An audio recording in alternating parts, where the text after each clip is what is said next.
everybody from being here, and we may avoid 2 or 3 thunderstorms during the course of our meeting. It's been pretty wild out there today. The meeting is live streamed as usual, and for anyone watching from home who doesn't have a copy of the agenda, they should go to the Oakville website, oakville.ca, and look under agendas and meetings, and they can get a copy of the agenda that we're working with today. Some delegations, we have 1 delegation registered, but members of the public who are here may delegate at the appropriate time. We have 3 discussion items and 1 information item on the agenda today. So it's a good workable agenda, I think, that we have to deal with. So my first call then will be to ask if we have any regrets.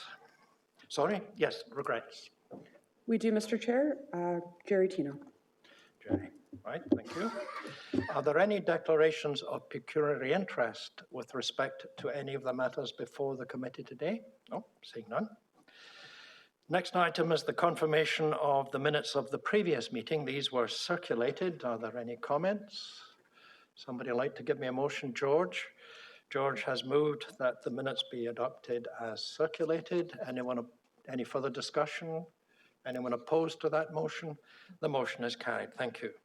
So our first discussion item is a heritage permit application for 250 Lakeshore Road East, better known as Knox Church, and this is Sue. Thank you.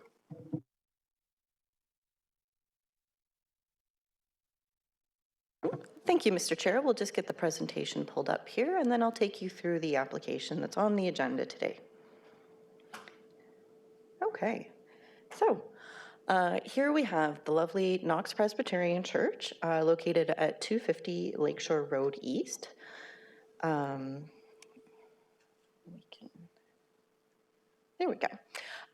We've got our location map here, so you can see that it's just located, actually takes up a good chunk of the block between Lakeshore and Dunn and Robinson Street. It's just outside of the the downtown Oakville Heritage Conservation District.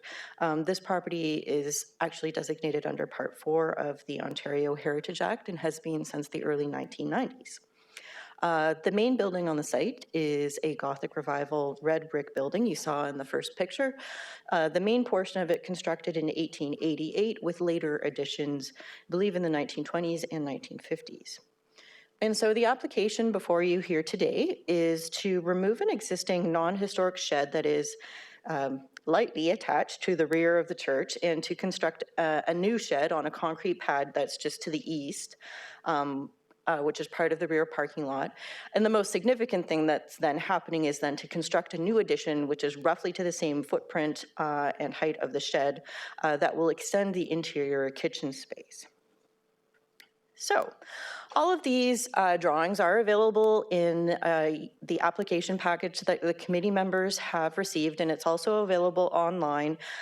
Some of the wording here I certainly know is difficult to read on the screen, so I'd ask people to refer to their packages if they need those details. But roughly what I'm showing here is the site plan of the church, so that on the image on the left, you've got the entire site plan so that you can see the church running from Lakeshore along Dunn Street, and then Robinson Street would be at the bottom of the screen.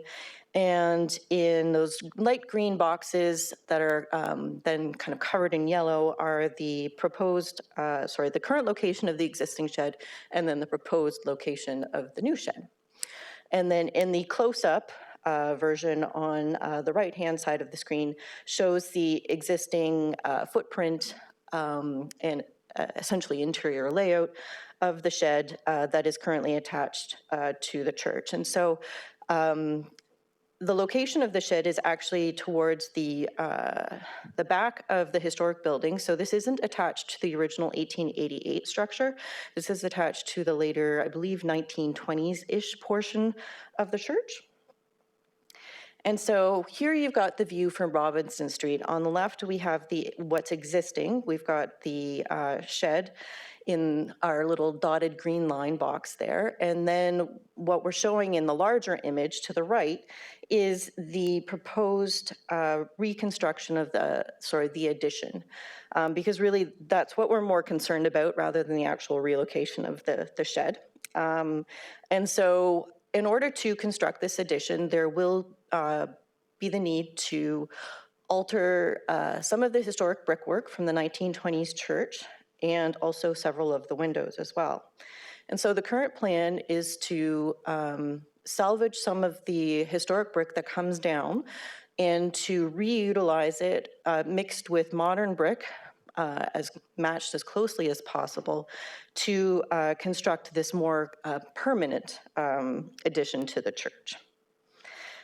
And so first we saw the view from Robinson Street, which was looking essentially at the back of the church into the parking lot. And this would be the view of the east elevation. So this is essentially what you see kind of from the interior of the parking lot.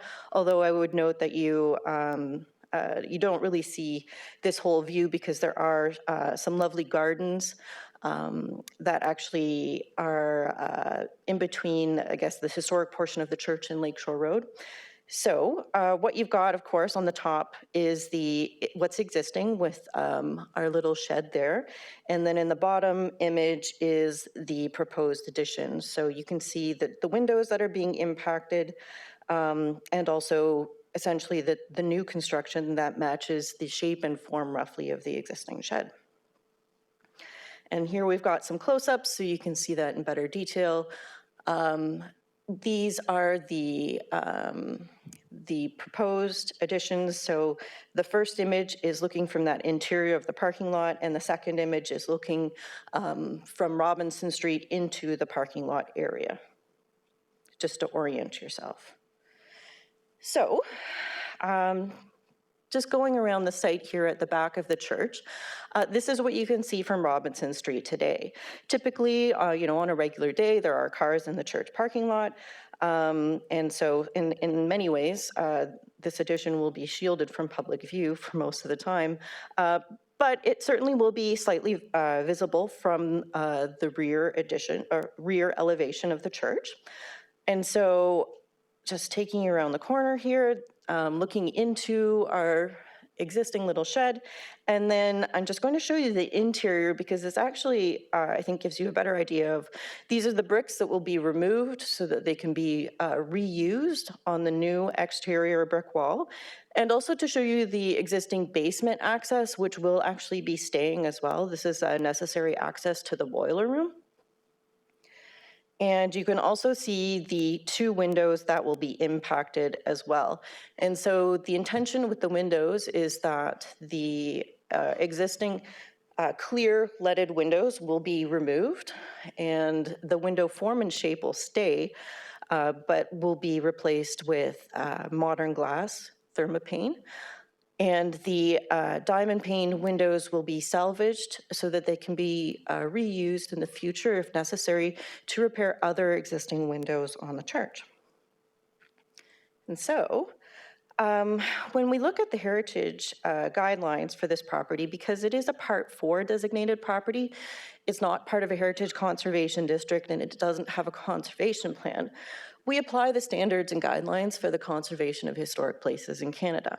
And so in the staff report, we have highlighted, I think there are 14 guidelines altogether. We've highlighted the 3 guidelines that do apply in this particular situation. Number 3, to conserve heritage value by adopting an approach calling for minimal intervention. 4, to recognize each historic place as a physical record of its time and to not create a false sense of historical development.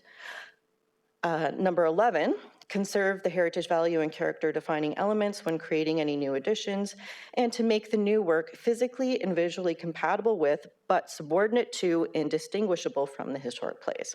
And that's a very important one.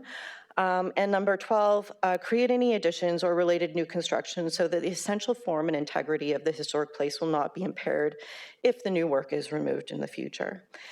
And so staff have, of course, assessed the proposal against these guidelines. The addition is located in a very unobtrusive corner of the church property. It is very modest in size and height in order to minimize the impact to the heritage fabric of the building. You can see that the design of the new addition is relatively contemporary. It does not pretend to be a false historic development, but by reusing the brick in the walls of the new addition, it helps to make the structure physically and visually compatible with the historic building, but still very distinguishable and subordinate to the historic church. So while the addition does remove a small amount of historic materials from the church, staff believe that it does not significantly impact the essential form or integrity of Knox Presbyterian and could be repaired in the future if desired. We would also note that the addition is being completed to an addition to the church as well. So as I noted, we certainly consider it to be a historic addition, but it is the 1920s portion. And so the staff recommendation is to approve the proposal with the final details on those windows, the new door and the cladding. So that would be the new brick that will be mixed in with the historic brick. Come to staff for final approval, and that the heritage permit expire 2 years from the date of final approval by council. I do know that the project architect is here to help me answer any questions that you might have today. Thank you, Mr. Chair. Thank you, Susan. I noticed that you referred to the lancet windows, that we're going to lose a portion of these, and that perhaps the lead cames on the glass would be used for repair work later. In the package, there's a photograph from Robinson Street, which actually shows a window further south than this one, which is boarded up.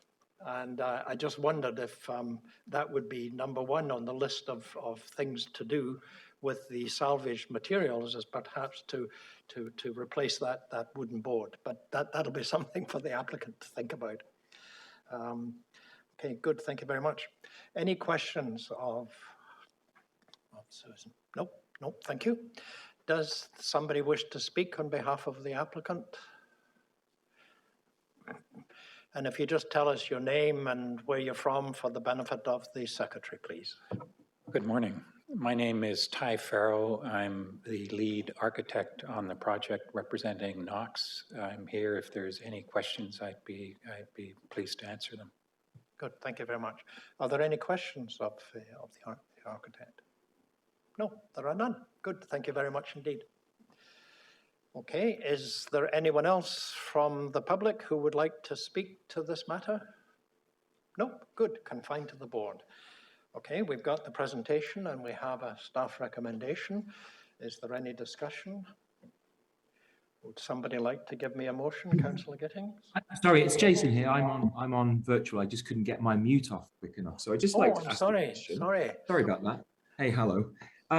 Yeah, I was just interested just in terms of the practicalities of the actual design of the shed itself, and obviously noting the access through to the basement there. Obviously, we have an opportunity here to do something which can obviously help the church, its use of the space, and obviously we're making some. Just wondered why the thing isn't a little bit larger. Is there a requirement for it to be the size it is? Because obviously, just looking at practically inside, there's not a great deal of space, and we're obviously going to the lengths of doing this. Is that something that was considered during the design work? Thank you, Jason. I hadn't realized that you were joining us by video, so I'm sorry I skipped over you there. Okay. Anyway, would you like to answer that question, sir? Yes, so the addition, what happens is it increases the kitchen size by about 50%. And so the existing footprint was a little small for the aspirations of the church, because really what it's trying to do is now use the kitchen to provide a number of services, not only for the church population itself, but also other programs outside. So this extra 50% is a significant increase and matches the needs of the kitchen. So for the cooking, for the fridge, for the freezer and related things, that extra bit works out perfectly. Okay. Does that answer your question, Jason? Yeah, that's fine. Okay. Thank you very much. Thank you.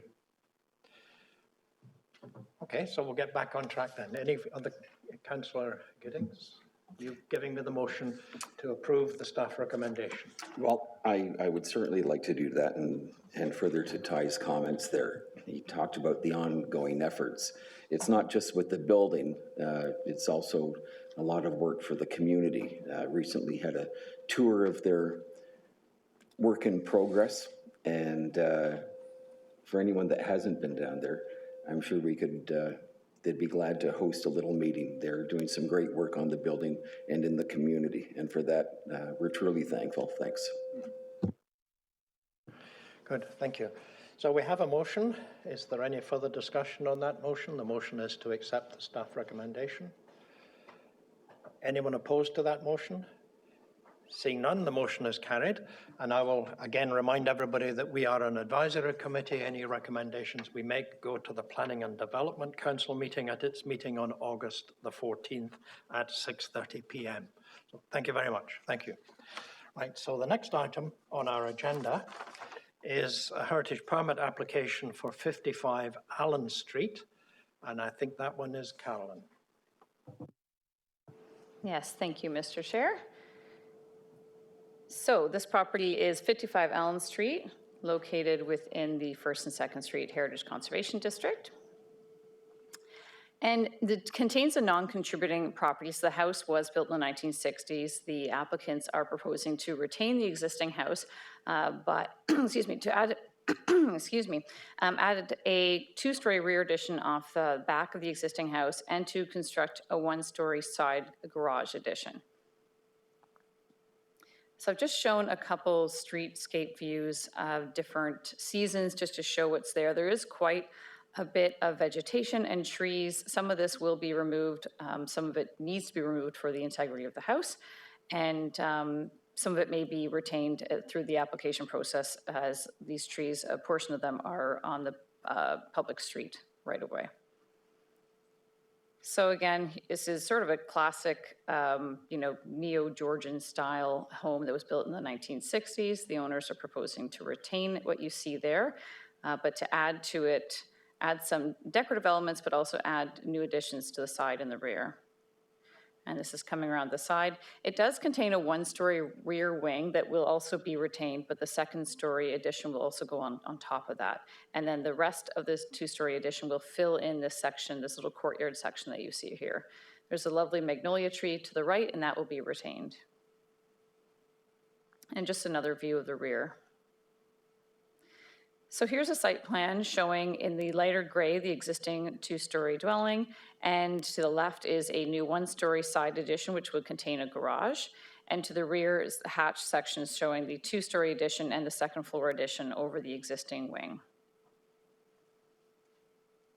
Here is the roof plan for the new addition. You can also note there are new dormers proposed on the front. So here's the front elevation. Again, it's the existing building, same brick cladding, but they are proposing to replace the windows and to install new shutters, to install 4 dormers on the existing roof, and to add a new portico out front and redo the entranceway. The 1-story garage to the left can be seen. So the whole of the new additions are to be clad in horizontal wood siding, but they have proposed brick on the front elevation of the garage portion so that it matches up with the existing house. And the goal is to take existing brick from the house and to use it there so that it will match exactly.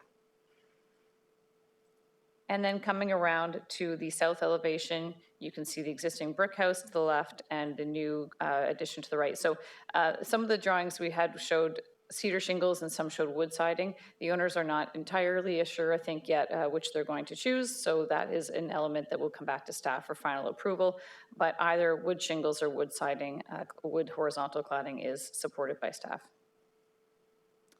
And this is the rear showing the new addition. Again, they have also included a brick base to the new addition to kind of help tie it into the existing house. And you can see the 1-story garage wing there on the right-hand side. And then this is coming around from the north. Again, the 1-story garage wing, which does have a gable at the front to match up with the existing house, but then goes to a flat roof towards the rear. And here are some perspectives of the building and also showing some of the materials that are being proposed. So there is a mix of wood trim, and there is some precast molding to replicate sort of a stone look. Stone is supported in this district, but only for decorative elements, not for cladding. So they will just be using it for small decorative elements. And here are some more perspective drawings. And again, the rear, and then showing the rear of the garage. So in terms of the heritage assessment, it is a non-contributing house. So while we do want to ensure that the changes are in keeping with the heritage district, there is not the same amount of strict guidelines related to how the new addition fits into the existing house, as it's not a heritage building. However, they have applied a lot of the same things that we would require, which is the new additions are to the side and they are to the rear. The garage is set back from the front elevation of the house. The additions have been designed with complementary materials, so keeping that brick base to tie into the existing house, wood siding or wood shingles. And all of these changes, they meet the zoning bylaws, so there are no minor variances required for the work. So we have the recommendation here, which is that the application be approved. There are a few conditions, so I'll take you through. That the first is that the cladding of the new additions be wood material. So again, that could be cedar shingles or wood siding, with the exception of the garage facade. Secondly, that final details on the windows, shutters, doors, trim, cladding materials, and paint colors be submitted to Heritage Planning staff for final approval. Again, a fairly standard condition that we include, just to make sure that through the construction process, those final details match up to what we're looking for through the heritage permit. And we've also had a third condition that the trees in the front driveway circle be retained where possible. Currently, they are proposing to remove them if they can, but they will still need to go through the tree permit process, of course. Staff is just requesting that any trees that are in good condition and are not impacted by the development be retained. There will be, I think, 3 trees that are impacted by the additions and development, which will need to be removed. And just the standard clause that the permit expired 2 years from date of final approval. I am happy to answer questions, and I believe the applicants have joined us virtually as well. Okay, thank you, Carolyn. It's always a plus for me to see the building remain and being worked with, because it still presents itself somewhat similarly to what it was before. So it's nice to see it staying. A non-contributing, I guess, could have disappeared. Okay, and I should just right away say that when I said I didn't know that Jason was attending virtually, that was my fault, because it says it right there on the sheet, and it's highlighted in yellow, which I should have seen. So Jason, I will ask you at the appropriate times if you want to speak, because I can't see you, so I don't know how you're going to let us know you're going to talk. Anyway, so that's the staff presentation. Are there any questions of Carolyn? Kathy?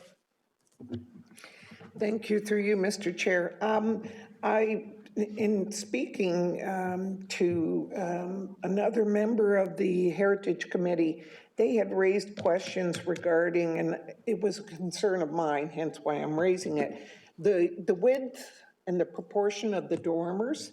It looks a little popsicle stick-like compared to the front. It's beautiful. But is there an opportunity to be more proportionate in terms of those dormers so they don't look like an add-on or an afterthought? Through you, Mr. Chair, to Councillor Dudek, we can certainly look at that, and I'm not sure if maybe the applicant could also speak to that in terms of it, from a design perspective, why they're proposed as they are. But certainly, we would be supportive of making sure that the dormers are proportionate in line with the rest of the windows on the house. So we could look at that as a detail to be finalized later, yes. Thank you, Kathy. Bob? Hi, it's Jason here. Thank you. All right, Jason, off you go. Thank you. Just respecting the dormers, is there actual attic space that's usable, or are they just more decorative dormers? Through you, Mr. Chair, it's my understanding that they are decorative. Okay. Bob? Could you put the site plan up again, please, Carolyn? I'll ask staff if they could put the presentation back up and we'll get it to the site plan page. Okay, I'll take you through here. Yep. Yep. The red maple tree that's in the bottom right corner of the site plan there is described as being in fair condition by the arborist that looked at it. And it is a very important tree, in my opinion, for the Allen Street streetscape.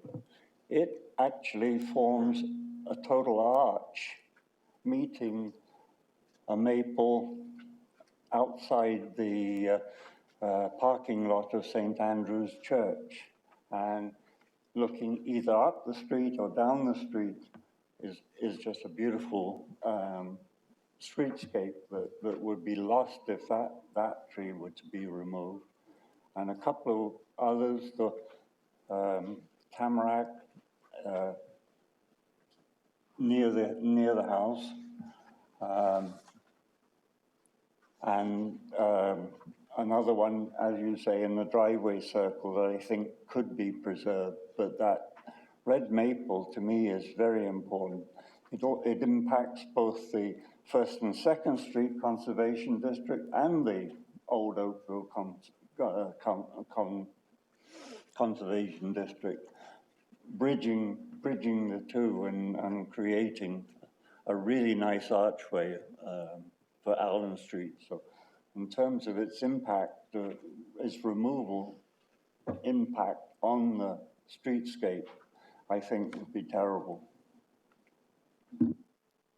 Yes, through you, Mr. Chair, to Bob, those were the ones within that driveway circle were our concern as well, just again because of the impact on the streetscape. The ones that are being removed as part of the development or to the rear, which are not impacting the streetscape as much as the district, are less of a concern, but absolutely those are the ones that we have an eye on as well. And you will note that a couple of those are on the town's land, so they will have to make their own decision. And of course, the town wants to preserve as much of their street trees as possible. So thank you for that comment. Good, Bob. Thank you. Any other questions of Carolyn? Nope. So anyone here from the applicant?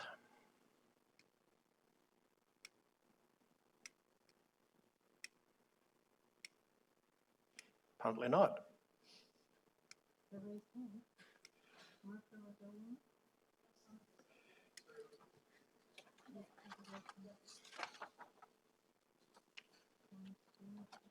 Oh, here we go.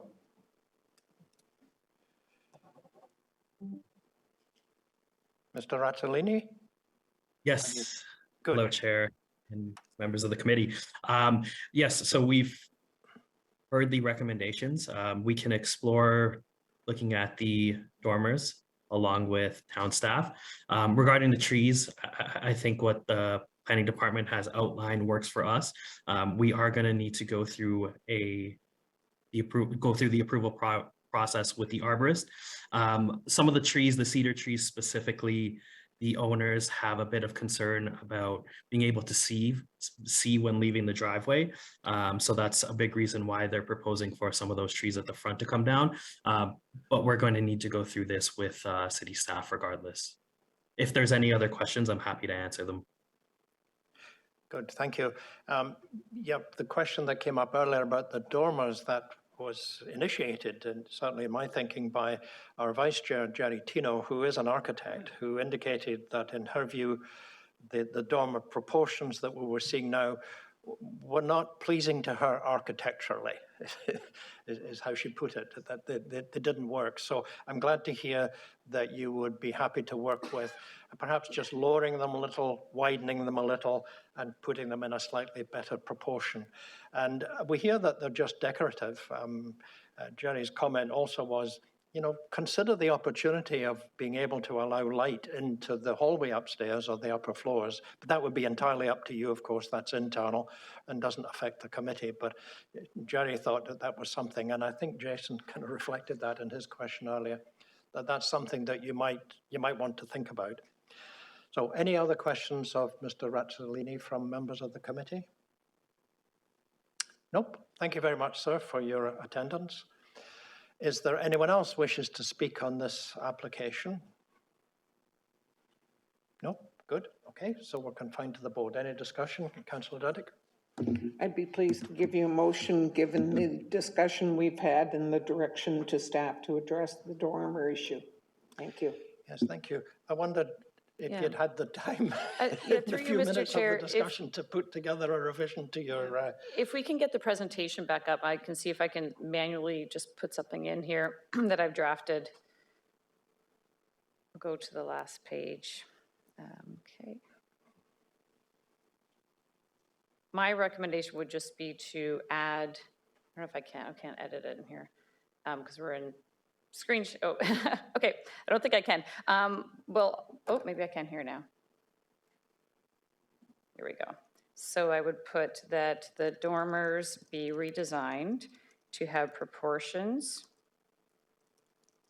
that are more in keeping with the existing house, and that the final design be approved by staff, if that makes sense, given what we've heard today, so that it doesn't have to come back to the committee. Good, good. Okay, so the staff recommendation as amended is what you have now, and that would form the basis of our motion. Staff don't make the motion, we do, and we have Councillor Duddick has made that motion. Is there any further discussion on the motion? No? Is there anyone opposed to the motion? Seeing none, the motion is carried. Thank you very much indeed. And again, this is a recommendation that goes to Planning and Development on the 14th of August. So thank you very much. So the next one is 4.3, which is our ongoing work plan with respect to the intention to designate multiple properties. And we have 4 listed at the moment, but I think, Caroline, you're going to update that list for us. Yes, thank you, Mr. Chair. So we're currently proposing 3 designations today. There were 4 in your package. The owners and the applicants for 3444 Trafalgar Road are away as it's summer, and they are away on vacation, and they wanted to be at the meeting. So they've requested that we defer it to the next Heritage Oakville meeting, which we will do. So it's still in your agenda package, but we would remove it from the staff recommendation today. So the 3 that we're looking at are 389 Lakeshore Road East, 330 Watson Avenue, and 356 Watson Avenue. So I'll just do a brief slide in each. This is the Ecclestone House at 389 Lakeshore Road East. There's lots of information in your package of the significance for the architecture and as well as historical and contextual value. So it is a representative example of a Tudor revival style home built around 1910. Oh, sorry, I've got the wrong information there on the first part. So the second part is correct. Is associated with the character, nope, yes it is, local area Brantwood, sorry about that. We've done so many designations, they're all sort of kind of blending into each other, which is probably a good thing. Okay, so it's associated with the well-known Ecclestone family, the artist Adrian Dingle, who lived there, and Joseph Hunt Stanford, who was a prolific Toronto-based architect who designed it for the Ecclestone family. In terms of contextual value, it's important in supporting and maintaining the historic residential character of Brantwood, and it's physically, functionally, and visually and historically linked to its surroundings, and helps us better understand the history of Brantwood and its development as a 20th century Oakville subdivision. So that was the first one. The second one is the Robertson House at 330 Watson Avenue. Again, it's got design value and physical value as a representative example of an English cottage style 2.5-story home with a lake stone wall from the arts and crafts era. Historically, it's associated with the character of the local area of Brantwood, again, this subdivision which is so important to Oakville, and it's connected to the Robertson family who owned the property for nearly 100 years. That was a unique piece when researching this property, is seeing one family have so much impact on a property for such a long period of time. And finally, contextual value. It's important in supporting and maintaining the residential character of Brantwood, and is historically, physically, functionally, visually, and historically linked to its surroundings and the Brantwood community. And the third one we're looking at today is the Turner House at 356 Watson Avenue. And it is an early example of a 2.5-story brick and shingle-clad craftsman house. Again, as part of the arts and crafts era that is so prominent within the Brantwood subdivision. It's historically associated with the local area of Brantwood, and it's, again, important in supporting and maintaining the historic residential character of Brantwood. So the staff recommendation is the same that you had in the report. We've just struck out the second property at 3444 Trafalgar Road. And then when we go to take these to the council meeting in August, it would just be the 3 that we'd be looking at to issue a notice of intention to designate. And then the goal would be to bring that one back with our group of properties in August. So I'd be happy to answer any questions. And I believe we have a delegation here as well for one of the properties. Good, good. Yeah, I think it's appropriate that we defer that particular one. We want this process to be participative. We want to work with people, and if they can't be here and would like to be here, we should accommodate that. So that's good. I'm glad you made that call. Good. And again, it's wonderful to see the inventory of heritage buildings and the history behind them that we have, that we're unearthing. It's very important. It's good reading. Are there any questions from members of the committee to Carolyn? Nope. So is there anyone wishes to delegate? Yes. And if you just give your name and your address for the benefit of the secretary, we'll take it from there. Okay. So my name is Catherine Maher. Hello, I'm from Oakville, along with my husband, Tom Maher. We are the owners of 356 Watson Avenue, which is known as the Turner House under item 4.3.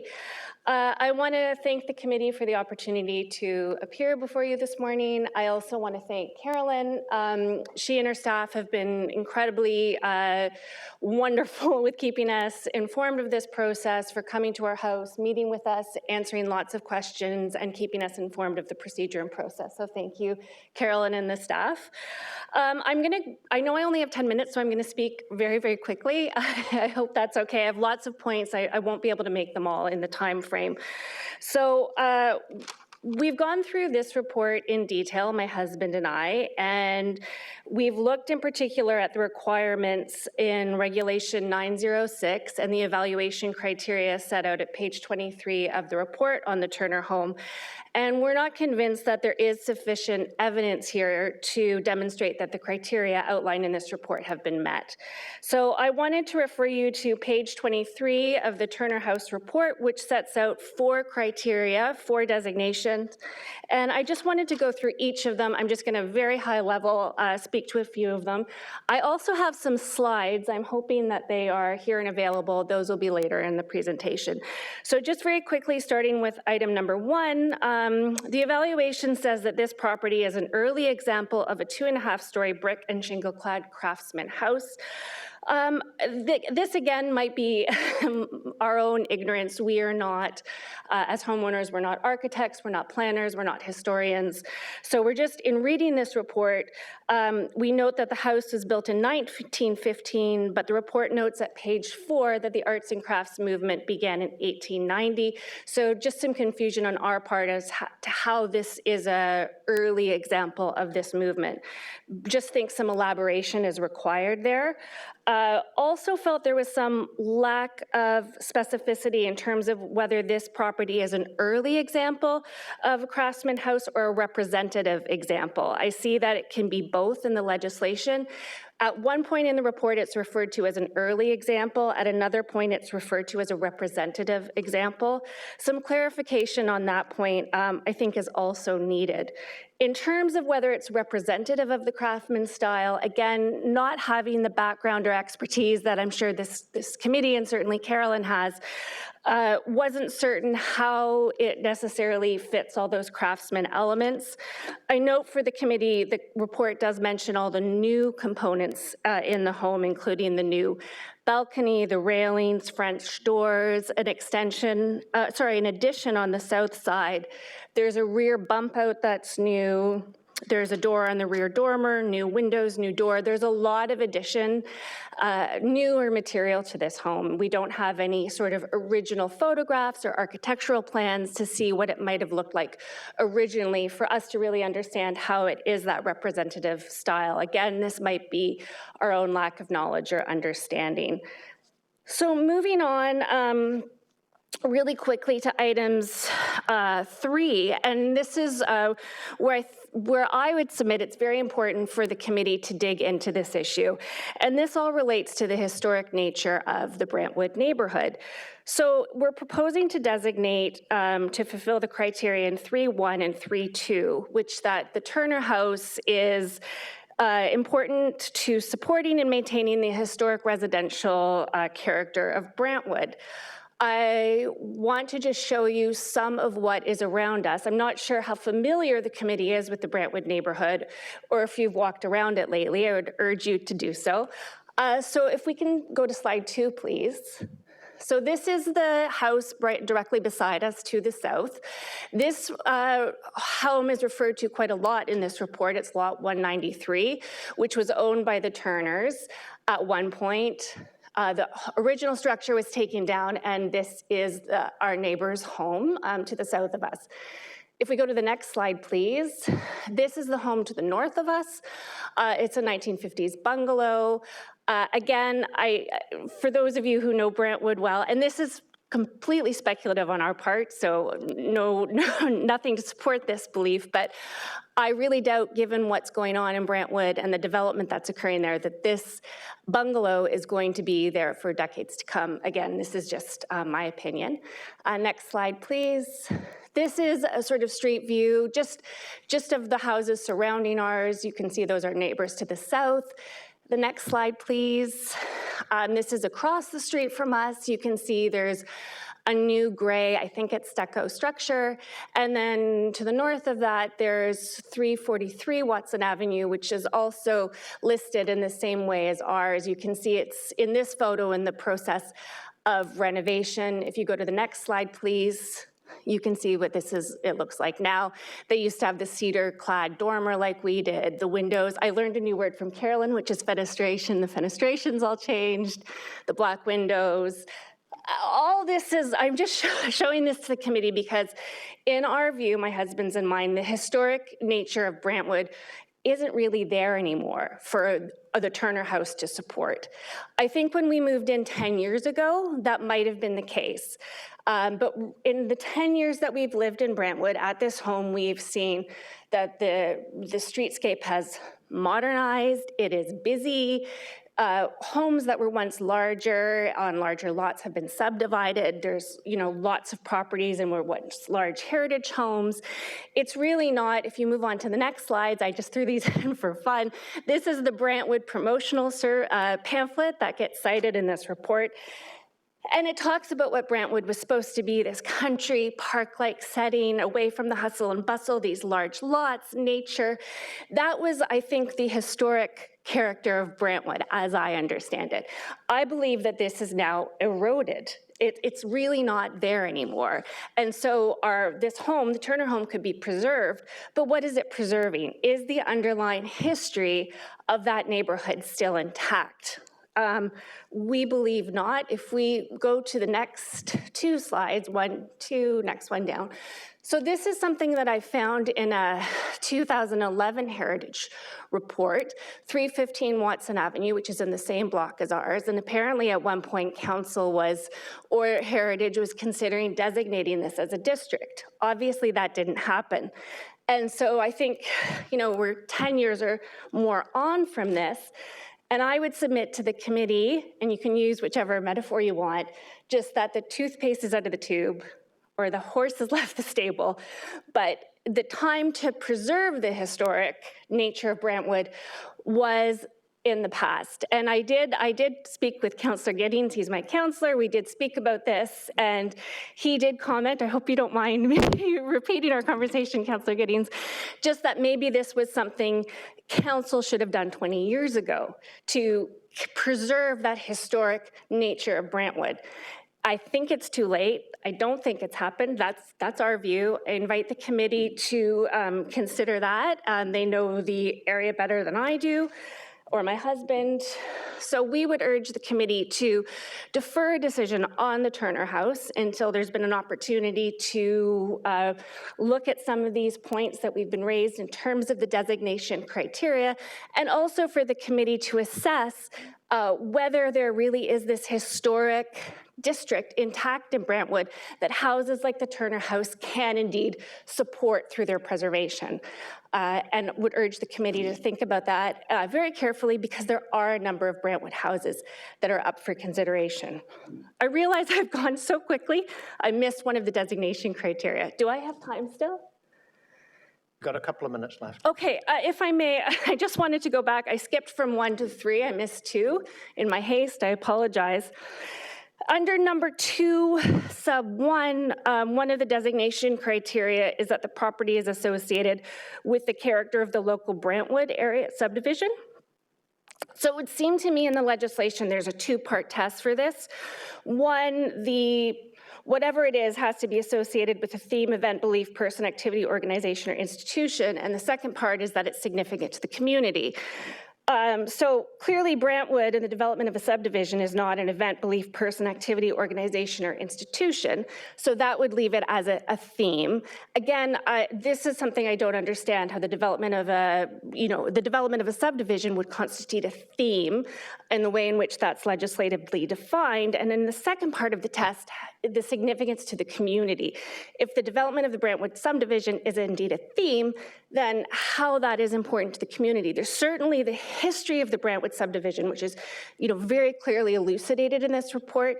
Lots of good information on that, but in terms of its significance to the community today, I don't think that connection is made. So again, that was our question about criteria number 2.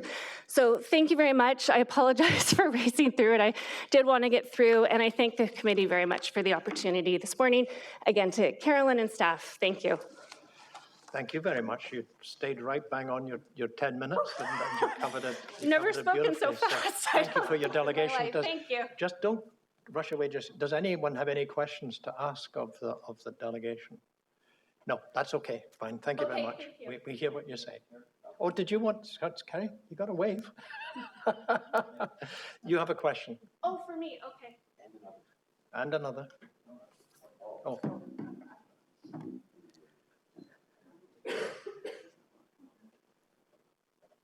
Try the one next to you.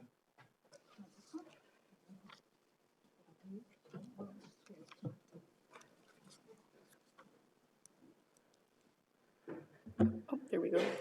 Sorry. Hi. So I just would, and thank you so much for your presentation. I know it should seem very black and white, but I just want to confirm that your presentation would indicate that you were not supportive of designating your home. Would that be correct? That would be correct, yes. I think if I can just qualify that, 10 years ago I might have been, but today, no, I don't think the criteria is met. Any other questions? Jason, you had any questions? No? Hi. Yes. Right, Jason? Oh, lost it. Hi, it was just more of a comment to the homeowner. Well done for presenting as you have. I think it's important that we have this forum that everyone can have their say. So appreciate your time today to respond in the way you have. Thank you, sir. Thank you, committee. Councillor Gittings? Thank you for coming out. You just mentioned that you don't believe the criteria is met. Do you mean in terms of the district or the individual designation for your home? The individual designation for the home. So we just tried to look very closely at the criteria laid out on page 23 of the report and the legislative tests, which we understand the committee will look at also. So that's where we tried to focus our analysis. And we thought there were issues with each of the 4 criteria and whether the test is met. I suppose with criteria number 3, this is really a matter of differing opinion. I'm sure many people do believe that Brentwood is still defined or has retained its heritage quality, and that can be seen. We're just not of that view, and so ultimately we don't think the home can support a context which is gone, which has changed and evolved. I appreciate the clarification. So it's not changes that have been done to your home, it's how your home fits into the area overall. Yes, I think our concern, it's sort of a broader question for the committee about the context. Is there the context there that the house supports, and can designating this house help maintain anything? I think when you drive around these few streets, as we do every day or walk around, there's such change and modernization. It's very vibrant, it's very bustling. There's so much happening that it doesn't seem like sort of the downtown does to me, which is, so cohesive. There's the heritage elements, and you can really see when you're downtown how people might have lived in a different time. You can see how people might have gone to Lakeshore to shop, or down to the lake, or to the local churches.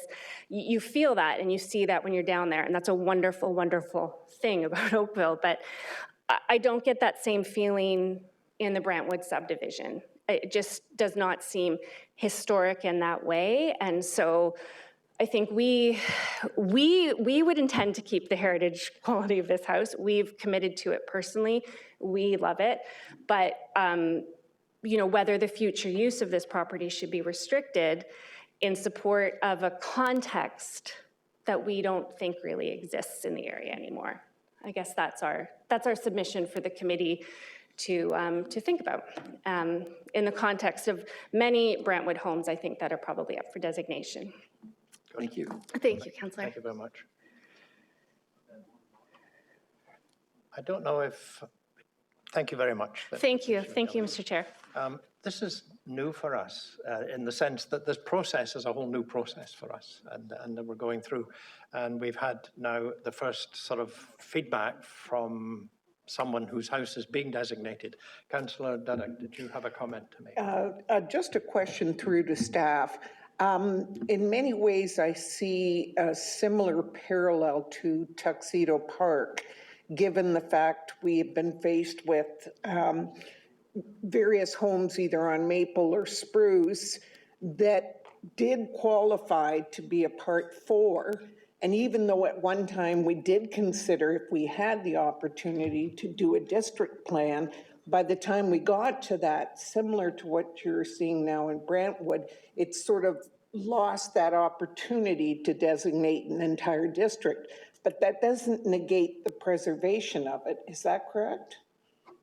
Yes, through you, Mr. Chair, to Councillor Duddock. So you're correct. We did look at, Tuxedo Park, Brentwood, those areas for potential Heritage Conservation District.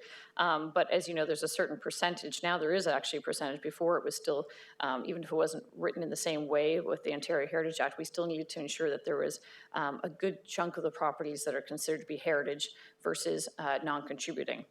So there wasn't enough in that area to be worthy of designation because, as Catherine noted, it has changed over time. Of course, people have removed homes. The other thing about the development of Brentwood is many of the first larger homes, as you note in a lot of these reports, were on multiple lots. And over time, they got severed. So then you have a 1940s house, a 50s house, a 70s house. So it is a mix of homes in the area. But our intention with these Brentwood houses for Part 4 is to conserve the remaining buildings that are the best examples of that arts and crafts design. And we believe they merit designation individually on their own, but we have included contextual value as part of their significance because they do represent that Brentwood look and feel, the architectural style, the development of this large subdivision, which was a big change in Oakville at the time. It went from being a small town to having this, really large subdivision at the time. And so it was a big piece of Oakville's history and changing it from a small town to a bigger town and to a place where people from Toronto or the bigger cities were moving to. So from our perspective, we would like to retain as much character as we can that's remaining in Brentwood by conserving the most significant examples of that arts and crafts era. Especially a lot of the ones you'll be seeing coming forward are corner properties, this one isn't quite in the corner, as noted, but it's one in. So these properties that really are these nice, big, larger arts and crafts homes that really exemplify sort of that character. However, it's correct, we're not looking at a heritage conservation district, but we still included contextual value for that reason. We still think there is value and merit in designating it Part 4 for its contextual value as part of the Brantwood subdivision. Hopefully that answers your question. Okay, good. Thank you. I would just observe that there are 2 houses on the list today that are part of Brantwood, each referring to the context, and that in this process so far, because I've seen the Brantwood material popping up again and again and again, this is not the only house in the Brantwood district that we have recommended for designation.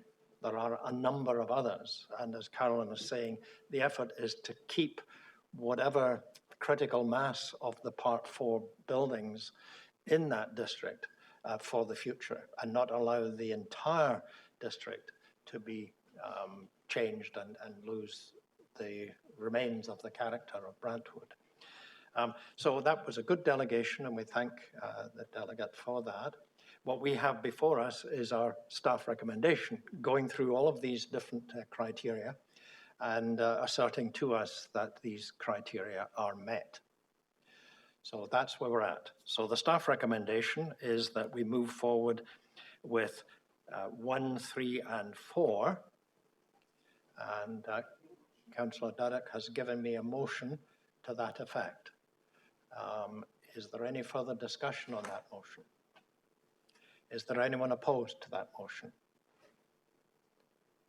And Jason, I don't hear you, so I assume that you're not opposed to the motion. You are. We're seeing only one. The motion is carried. Thank you. Councillor? If you could just, I don't know whether the homeowner was here at the start of the meeting to hear your preface in terms of being an advisory committee, and this is going to go to council, so she may appreciate hearing that. Yes, she was here when I said that, but I'll say it again, that we are an advisory committee. Council makes the final disposition on any of these recommendations that we make. And that meeting is on Monday, August the 14th at 6:30, and you should let the clerk's department know probably by Friday noon if you intend to delegate for that. Okay, thank you. Thank you. Okay. So the next order of business is information items, and we have one as a standing item, which is the update on the district plan for Old Oakville. Sue. Thank you, Mr. Chair. Very quick update. All of our revisions have been submitted to the consulting team.